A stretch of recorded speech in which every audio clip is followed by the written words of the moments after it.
He be having some cool reels too, bro.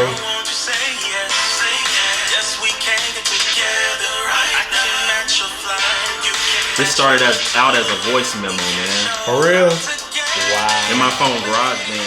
All the stuff I work on, I just put in my phone. Yeah. And then I go from there with it. That's crazy. Yeah. Oh, Lord. Man. I love that song, man.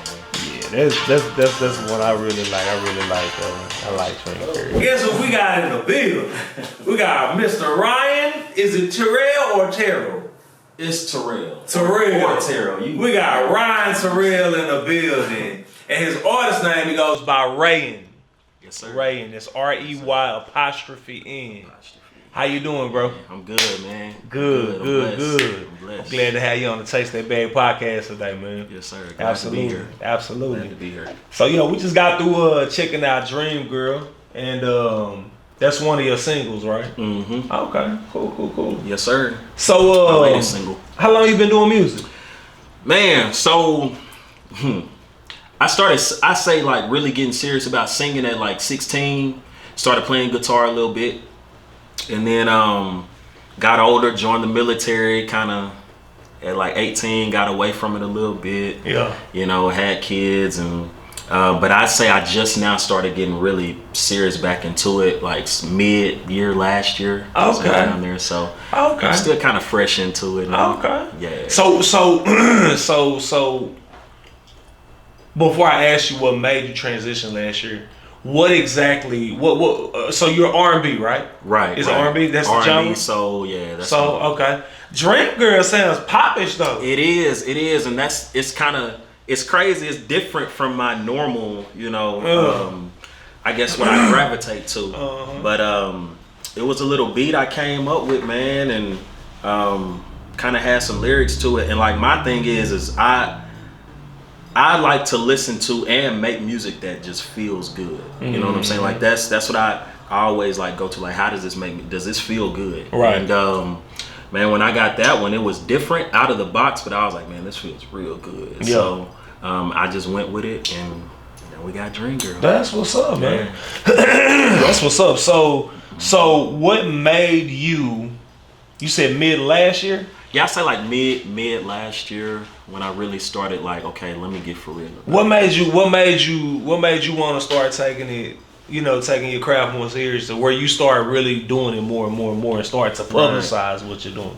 Man, really, I kind of got to a place where I learned myself, and I like learning myself, learning like my desires and the things that I really wanted. And since I was a young man, young man, that's what I've always wanted to do. And it was just a lot of things that I experienced in life that kind of took my attention off of really focusing on what I wanted, and doing what I wanted to do, chase what I wanted to chase. Right. And when I kind of really self-evaluated, and really thought about, okay, what is it that I want to achieve and what do I want to do? That was number one. So what was the spark of inspiration though? Because typically it's not. I mean, I don't think it's so much as you wake up one day and say, I'm gonna do this shit. Right. I think it's sometimes like maybe there's moments of inspiration that can come from all type of different perspectives. Was there a moment of inspiration that made you even start to think about it? I wouldn't say it was just like a moment, like you said, I woke up and now I'm gonna do it. It's just something I've always gravitated to. And like I said, when over span of some months, taking some time to really like learn me and focus on myself, it was just like the accumulation of that, like, okay, if we're gonna do it, let's do it. Yeah. And so it wasn't really a moment, but it was just like over time accumulated. What made you start the self-evaluation process then? I guess just things that I had experienced. You know what I'm saying? Like, I grew up in a very kind of controlled environment. You or not even just controlled, but military. Yeah, military. Extremely disciplined. Yeah, discipline. You know what I'm saying? Like cookie cutter. Yeah. This is what you do to be successful. This is what you achieve, and this is what you go for. Right. And like it developed some things in me that I'm thankful for. You know what I'm saying? When it comes to the discipline and it comes to the promptness and the confidence, all of that, from the military, not just the military, my home. You know what I'm saying? Those things, having a stable environment. So that developed a lot of good things for me. But at the same time, it kind of I didn't really process like you can do what you want to do. Like apply all of those things towards what you want to do, not what somebody else wants you to do or feels like you should be doing to be successful. Mm-hmm. And so when I started putting those two and two together, I'm like, okay, it's not that I have to throw away, anything that I've come to learn on my journey or in my life, but just take that and now apply it where it needs to be applied. You know what I'm saying? And then as that confidence started building, it was like, let's take those steps and let's do something. So I bet you this is what you felt when you said, I'm finna do this. You felt a sense of freedom, didn't you? Man, yeah. Cause it's like you're stepping away from traditionalism. You know what I'm saying? And a conditioning in how you should think, do, and act versus what you feel, your inner self, your inner passion that has always been there since a child that for some reason got, stepped on and put in the corner and put on the bookshelf. Right. So now something has sparked man, I want to find me again. Because I'm no longer feeling purpose or now am seeing this as purpose and fulfillment in my life, but I need to get back to who I am. Right. And what's crazy, man, is it takes a lot. That's usually, I was just going to say, that's the scariest part. You know what I'm saying? That's it's like the unknown is scary, or what I'm not familiar with or what I'm not used to. Is scary if you're stepping outside of that familiar territory. But like you said, taking that step, man, there's so much freedom in that. Yeah. Man. It's like you can sleep at night. Yeah. You know what I'm saying? You're not worried and tossing into it, man, what should I be doing? Mm-hmm. Worried about it. You know what I'm saying? And you can really put work in, like with that peace of mind, like, man, I'm working towards like something that like you said, that inner me, that's something I've had that may have been dormant or may have been suppressed or whatever, but it gives you that extra courage, that oomph, like, man, I can do it. Right. You know what I'm saying? So did you find that same challenge with publicizing and singing and putting it out there in front of people, wondering what they gonna think about my voice and my sound and my uniqueness?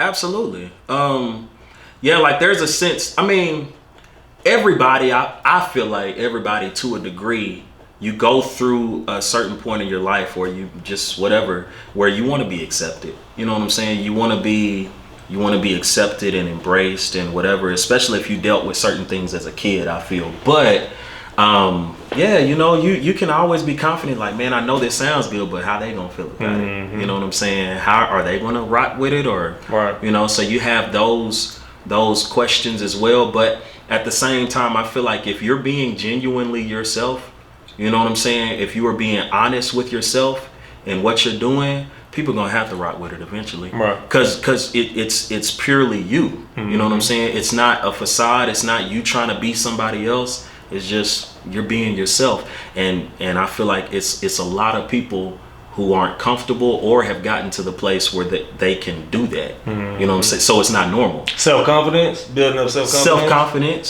Self-confidence, and self-confidence, and just being genuine. Yeah. You know what I'm saying? Yeah. So far, since you started, which was mid last year, mm-hmm. So we're talking mid 2020. Mid 2020, yeah. Since then, I see that you've had 2 releases for 2 singles. Mm-hmm. One is called Dream Girl. Mm-hmm. The second one is called, what's the second one called?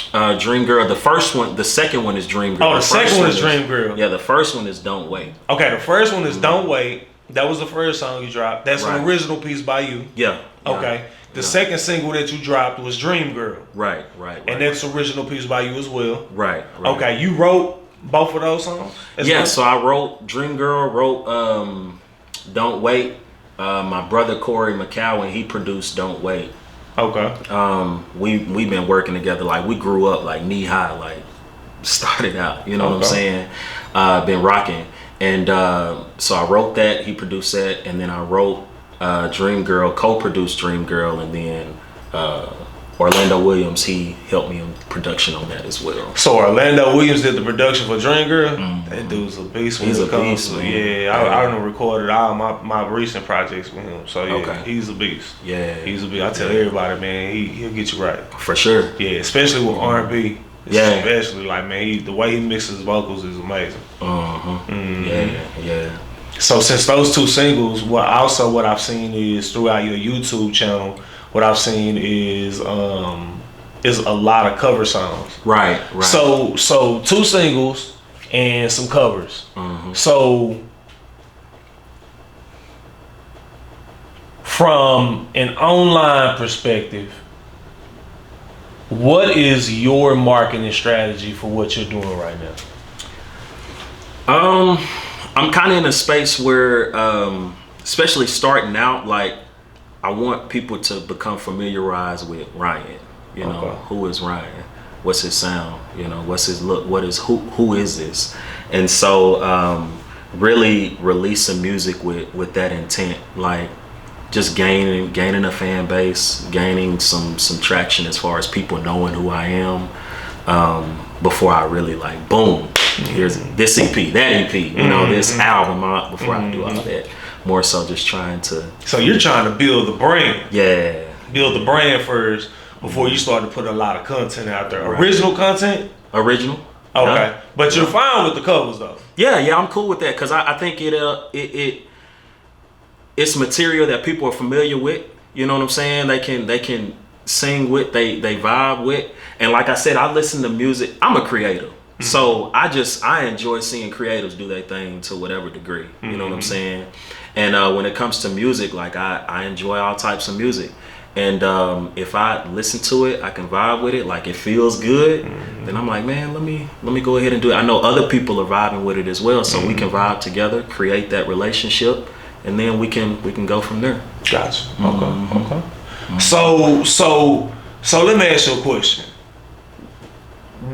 As far as you establishing yourself as an artist and doing what you do, what was the first step that you think you've taken to start this whole process? First step as an artist. Like, what was your first step? My first step. Music wise? Just as far as you, well, do you see your artistry as a business, or do you just see it as like a little hobby, or? I see it as a business. I see it as a business for sure. I think first is just believing, man. Like believing in myself, and really taking the time, like to really evaluate some things, like, because I feel like before I take a step, I'm serious about everything I do. And when it comes to my music, like you said, it's a business. I'm serious about it. So let me make sure my mind space is where it needs to be. You know what I'm saying? Let me make sure I'm really confident and believing in what it is I'm doing. And then with that, okay, let's learn and let's keep it moving. But I think that's the first step, was just really focusing on where's my mind space at. You know what I'm saying? Because like I said, it's all started from me getting to a place of learning myself, learning my desires, my wants. What are some things that I want to do? What is it that's in me that I feel like was placed in me to share with others? You know what I'm saying? So if that's what it is, how we gonna move about it? Are you confident in that? You believe in that? You know, and then from there, start taking some more steps. Gotcha. So considering that, like, you're trying that, one of your goals you said was to grow fan base in regards to your music. So you're really focusing on building your brand of who you are and what your whole entity is, right? Right. So how do you measure your week over week, month over month, year over year? How do you measure the success of what you're currently doing? I would say right now it's my interaction, the interactions, the shares, the comments. Like now I'm at a space where, you know, where videos may have had 100, 200 views, where now I'm actually getting thousands of views, getting hundreds, if not thousands, of comments, interactions, shares. And this is all coming from Facebook. Facebook, yeah. Okay, yeah. this is from your own personal page? Yeah, well, yeah, my own personal page. Okay. I just started my business page as well. Okay. Did you hear that, folks? Did you hear that, folks? Did you hear that? Ryan Terrell just said he just started his business page? Yes. Nice. So I started the business page to be able to use because personal, I think sometimes the waters can get muddy. What you mean by waters can get muddy? I mean with the personal and the business, you know what I'm saying? So I feel like the business needs to be the business and the personal can be the personal. Now, as an artist, I want my personal life to a degree open, you know, for people to be able to interact and you know, deal with me. But at the same time, Ryan is a business, right. So I got to keep that separate and intentional and be intentional about that and how I'm moving with that. Right. So yes, I did start my business page. Cool. So, because I was gonna ask you right now, right? Because you said that you're able to see the success as it's gaining traction based on the engagement that you're getting on your social media content. My next question was going to be: are you able to see currently? With your personal pages, where you're seeing this engagement, are you able to see the demographics, the gender, and the age group of where these people are coming from? So on the personal page, no. I mean, you can research, you know what I'm you saying? Click on them to see where the hell they at. See. Click on their about You info. know what I'm saying? But no, on the business page, it'll tell you, you know, what demographic. It'll tell you how many interactions you've had. It'll give you notifications on how many people or how much traffic you got. Yeah. The type of stuff that you see working at a job. Yup. When they be bringing out them PowerPoint presentations, talking about this is what we did last quarter and this is where we are now. Yeah, it's the same type of information. Yeah, all that. So you can, and that really kind of, that shows me, it gives me something to go off of. You know what I'm saying? So if I went from this number to this number this week, okay, and I did this, then this is working. This is where I need to keep doing. Right. You know, and it gives me the ability to kind of just get a bird's eye view of it and make sure I'm making the moves that I need to make. You know what I'm saying? When you have those numbers that you can see. Got you. How long have you had your current Facebook business page? So my business page has only been maybe a couple months. Couple months? Yeah. How often do you post on it? My business page, not like I should, but I say a couple times a week. Now watch this. The reason why is because what? Just being honest. Just being honest, because I'm more active on my personal page. You're not more active. Or it's more interaction. Yeah, it's more interaction. Right, it's more engagement. Yeah. And as a result, that makes us feel like what as an artist? It makes you feel, you know. Like I'm looking at my business page and I'm looking at my engagement on her versus man, I go post the same thing on my personal page and it's boom. Yeah. And it makes us feel to the point to where now we may You see what I'm saying? Yeah. And I think that's one of the things, I think for two reasons. I think that, and I think just the lack of knowledge on how to utilize that page. I think it drives away some of the people who do say, all right, I keep hearing people, I keep hearing jokes, I keep hearing Chase That Bad podcast, I keep hearing people talking about, using this business page and all this different type of stuff. But man, when I use it, it ain't doing nothing. So now as a due to a lack of knowledge on how to use this page, I stay away from it. I go back to where the personal engagement is. Right. Which is from the personal page where I cannot see any data, no statistics. I can't measure. I can't find where. Right now, if I had 30,000 views on a video, I don't know where they're coming from to where I can go book a show right now. Yeah. But if I knew that out of 30,000, I got 1,000 over here. I can book a show over here now. I got 1,000 people. Out of 1,000, I get 500 to show up. Right. Boom, quick bag.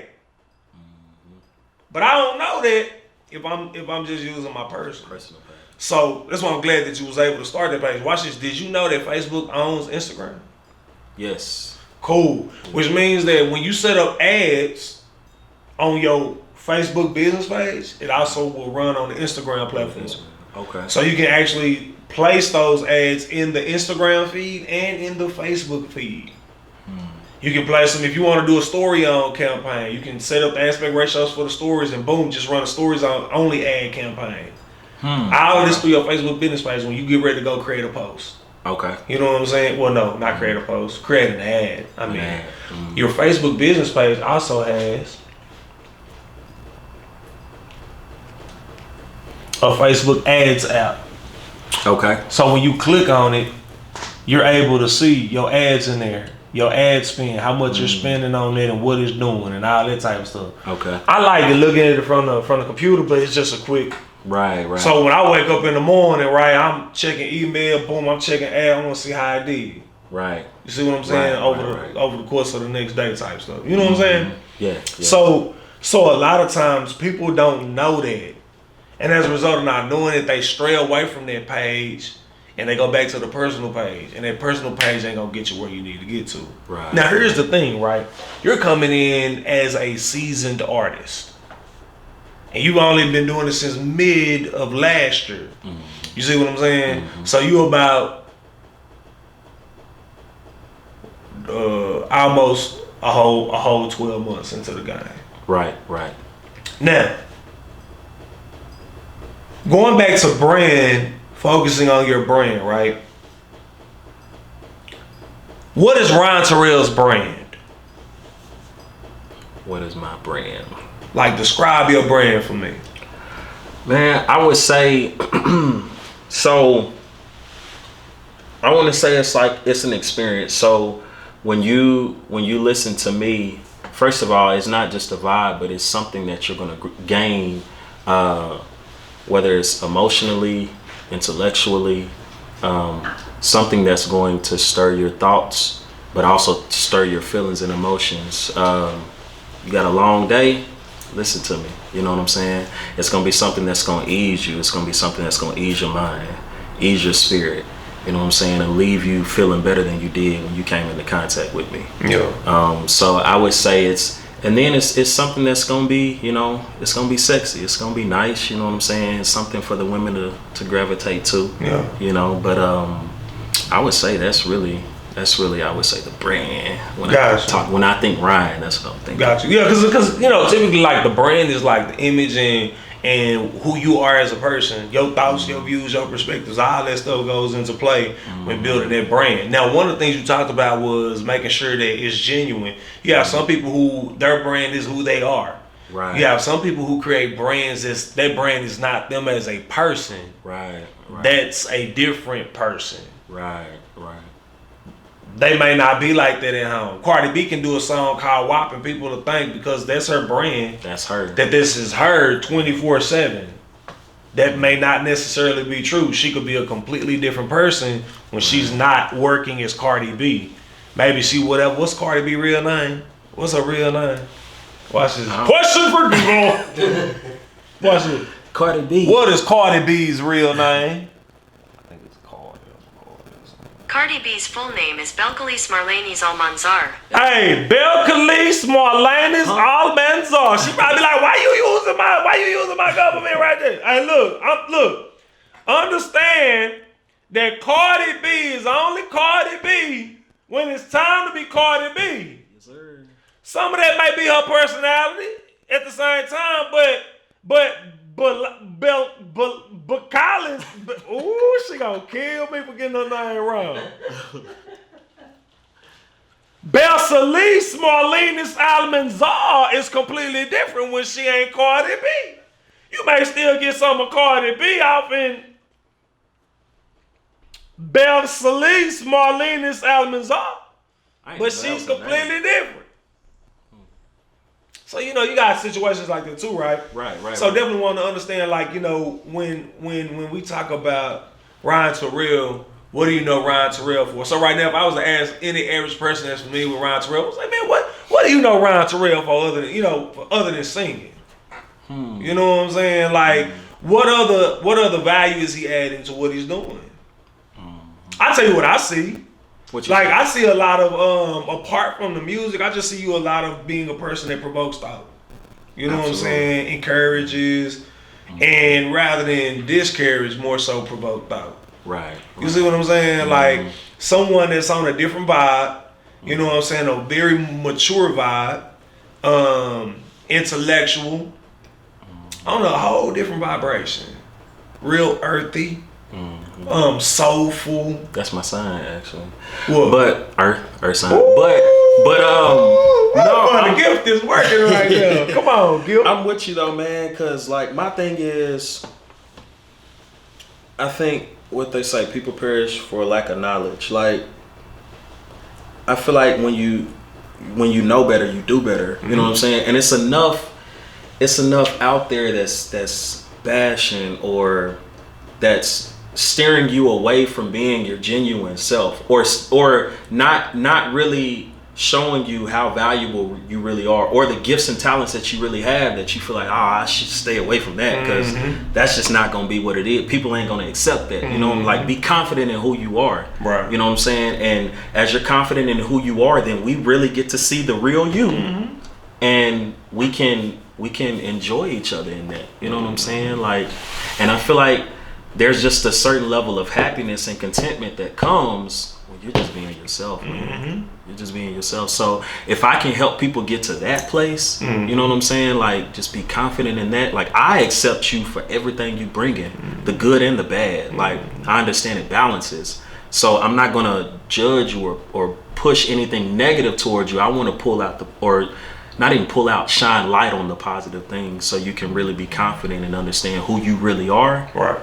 And just move in that. And it's your whole message. Yeah. That way. Let me ask you a question. Make sure see if my gift is working right now. You don't dance, but you could if you had to learn a routine. But you kind of scared of dancing a little bit, ain't you? Am I right or am I wrong? Yeah, I mean, yeah. Kind of, sort of, along the lines. Yeah, because I don't really dance. Like, You hide behind that guitar. Yeah. Yeah. That's my Yeah, bread and butter, man. I know it. But what happened if Ryan Terrell gets out and busts a couple dance moves that's been choreographed in a dance studio with some young ladies behind him doing a routine, and then he's singing a song, and boom, that's the video for Dream Girl.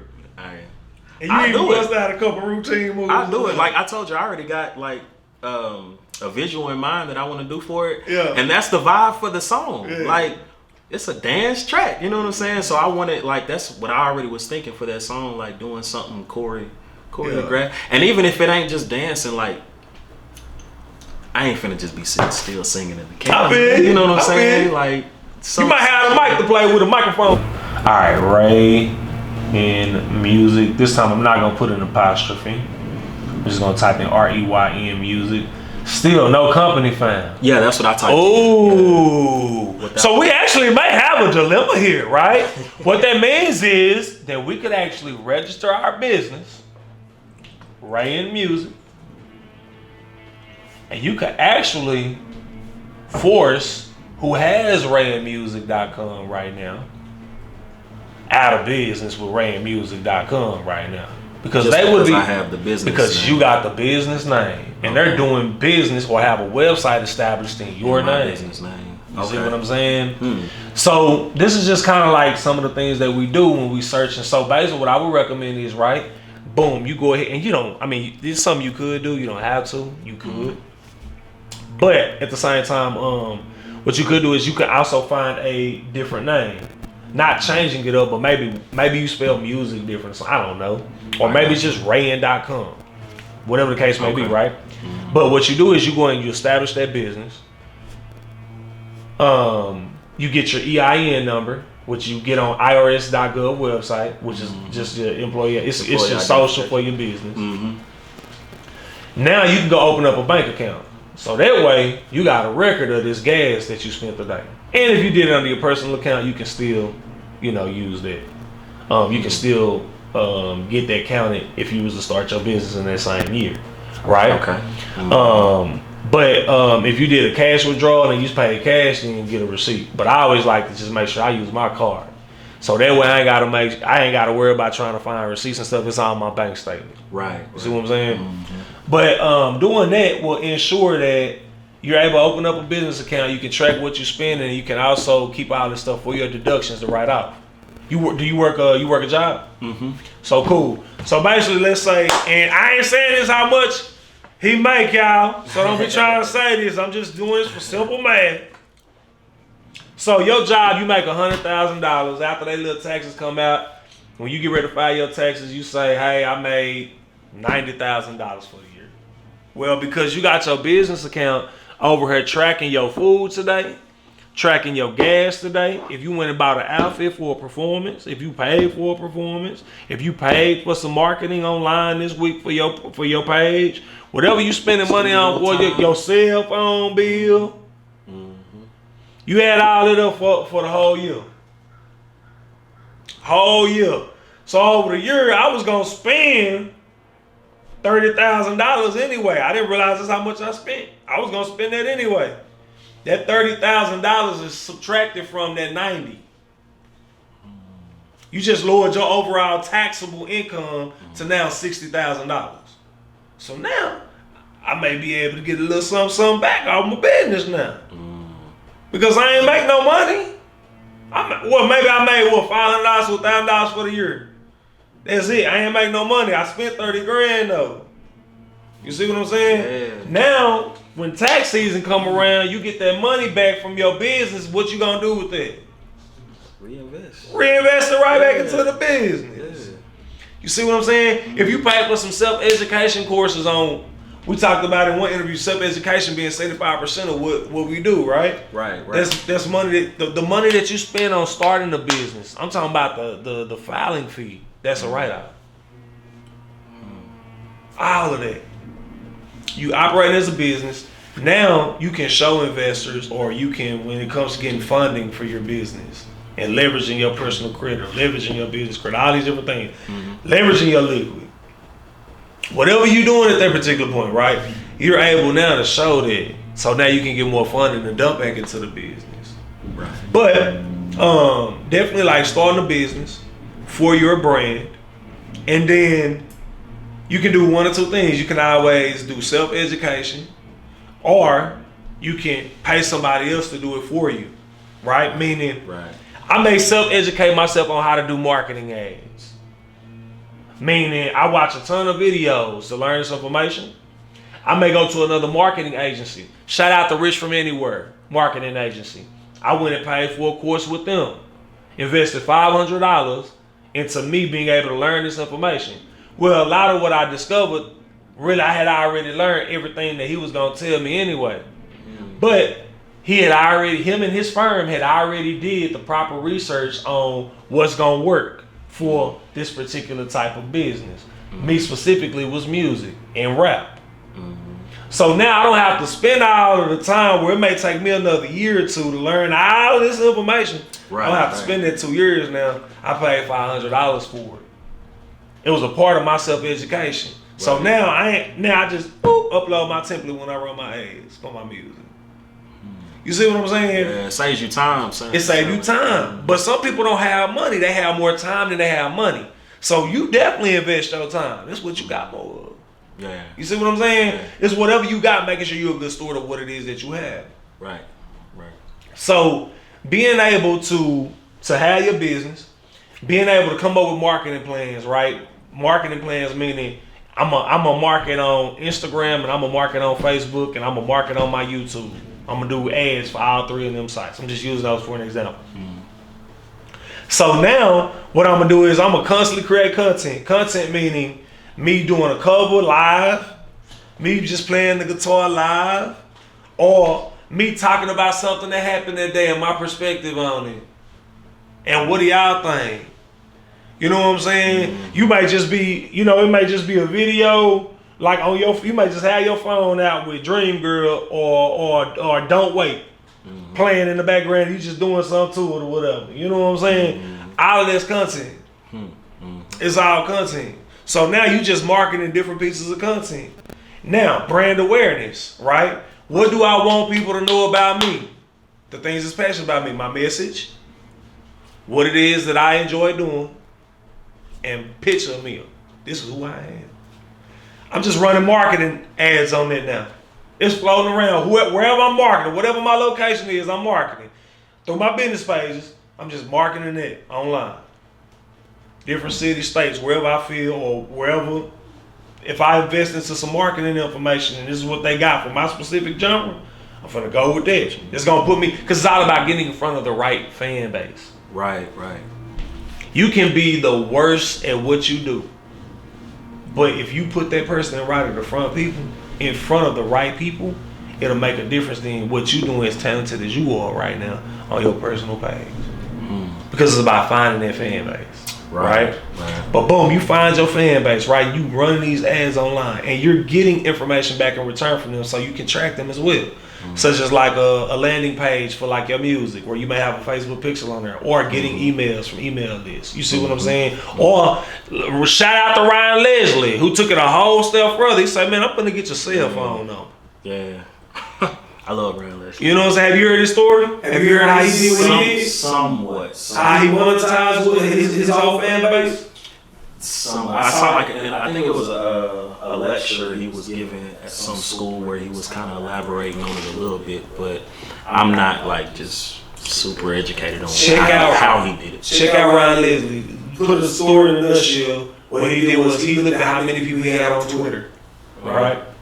He said, I can do this without a record deal. I already got a fan base. Just using his Twitter. He designed a piece of software that will get the phone number of his quote-unquote fan. Okay?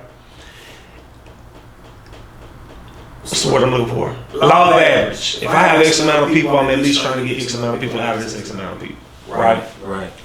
He gets their phone numbers. He says, hey, you know what? I'm going to set up an exclusive. Y'all will be able to see my album when I drop it before I drop it. Y'all can copy it. I'll also have a New Year's Eve party over in a whole nother different part of the world at a dope ass castle type shit, and I'm gonna perform for New Year's. And if you do this, you'll get to hang out with me in VIP, and this is how much the ticket is. So now when a person comes to him and say, I'm your biggest fan, he can say, oh yeah, what's your phone number? See if you're my biggest fan. Well, you my biggest fan, but you ain't bought a project for me in 4 years. And I done dropped 10 projects and you ain't been to a concert, you ain't bought no merch, you ain't bought no music. No hat. No hat, no nothing. But you my biggest fan. For free. For free. And that's how he was able to monetize his fan base. So that's what a lot of people who are trying to get out of that label mentality into the independent mentality, they're literally saying, man, you know what, I got 1 million followers on this platform. I got 1.5 million on this platform. I got 800,000 on this platform. Man, if I just get everybody on these platforms, if I could just get 300,000 across all these platforms to come shop with me and kick it with me and check me out on my personal website. And that's a low percentage. Like it can be bigger than that. Yeah. So now when people see you online, they know you for what your brand says you are, who your brand says you are. Right. So when they see that, they gravitate to that, and you will know they gravitate to that because you'll see it on the engagement. You know what I'm saying? And as a result, you're doing that, you're building that fan base. You're able to identify where your fan base is located. You're able to see based on the pieces of content that you have, what are they engaging, what are they gravitating to the most. Right. Like you said, that's working. Let me stick with that. Right. It trims and cuts down on how long it takes, which is what made me mention that because you just started, you almost 12 months in now. Right. You gotta look at it as a business. Right. Like if you literally have the ability to help your business grow, you wouldn't want to keep going 5 and 10 years and your business ain't doing nothing. Right. You started spending money and expenses on it, but it ain't doing nothing. You see what I'm saying? So being new to it and only almost 12 months in, you can make sure that what it took somebody else 10 years to learn to start doing, you can start doing in year 2. You know what I'm saying? Being able to really grow your business, being able to scale your business. Look at your hat on right now. Right? Yeah. Living single. Dope hat. Fit Your Vibe, Living Single. Those hats are considered to be dad hats, right? Mm-hmm. Is that what they call? Mm-hmm. Dad hat. Is Snap in the back? Yeah. Cool. What if that hat had your logo on it or something dealing with you? You know what I'm saying? Marketing, right? Now, let's say that hat right there, let's say that hat costs $10 to make through a e-com network, meaning you don't buy any inventory up front. You just simply go to a platform like Printful that has those hats. You just upload a picture of what it needs to look like and how it needs to be to meet their requirements for that measurement. Mm-hmm. Boom, somebody you upload it on your site. You didn't buy the hat. Person goes on, they see your hat with your logo on it or your image on it. Boom, they like that hat. They buy that hat for $20. It costs you $10 to make it. And not $10 for you to make it, but for the company to press it up and ship it out. You just made $10 off of that. You never put any money up to buy any inventory, any of that. But now I know you for those type of hats. What's the first thing people know Bryson Tiller for when they started seeing it? His hat. His hat. Yeah. What do people know Chance for? His hat. And what's on it? The 3. The 3. Just about everybody can remember that. Even if they ain't no Chance the Rapper fan, they remember his hat. And watch this. His hat ain't no dad hat. Nah. His hats are the not snap. Boy, they're snapbacks. The regular brim hats. Like the baseball cap. Yeah. Almost. But the flat bill though. Everybody knows this is to be a hat with a 3 on it. Like this branding. Like right now, your shirt say good tunes start now. Good times. Good times start now. Right? Let's say it's something that you said, you might have made a post on Facebook that was a short phrase and everybody thought it was powerful. Now that's the insignia on your shirt. That's 2 ways to monetize just off your clothing alone. You see what I'm saying? Yeah. So it's different ways that you can really scale your business. Now, guess what? You scale it because you're doing background vocals for somebody now. Because they like your music. You writing a song for somebody now. You know what I'm saying? Mm-hmm. Like you're adding value to your industry in more than one ways than singing and performing. Right. So you can scale it now. You know what I'm saying? So that's what I would recommend. Just some things to focus on because you're creating that content, you're putting that content out there. Like I checked out your YouTube, like you got a bunch of covers on there, and then you got your 2 singles on there. Mm-hmm. You know what I'm saying? Like the music and the covers, and then being able to start pushing that stuff out of there and start getting into that outlet, bro. I'm telling you start putting that to work. Cause I'm gonna be honest, bro. Like you got an image, you got a great sound, and it's all you. Like that's who you are as a person. Like the person that somebody see publicized is not who you are some of the time. Like you is you all the time. You know what I'm saying? So I think that basically you're just selling yourself. You know what I'm saying? People are going to gravitate to you because of who you are. You know what I'm saying? So it's just basically selling yourself at that particular point. But definitely doing those things will put you into a situation where you can see success and measure your success and know who's contributing to your success. And success, you know, at the end of the day, it's a business. So it's going to boil back down to success is going to be measured by the money. The money, yeah. You know what I'm saying? Now, at the same time, though, yes, your impact can be greater than the money. At the same time, what's going to keep the impact coming? The money is going to keep them coming. You can't get here if you ain't got no gas. You know what I'm saying? If you ain't got no money to get no gas, how you going to get to where you need to get to? Right. You see what I'm saying? Right. So what we'll do now is we're gonna go ahead and we're gonna transition to our next segment. On our next segment, what I like to do is with my guests, I get to win a game. Today might be the day. Today might be the day. We're gonna play some dominoes, man. We're gonna see who's gonna come out victorious, man. We'll be back in 5. You know what I'm saying? Taste that bad podcast, baby. We're Ryan J Terrell.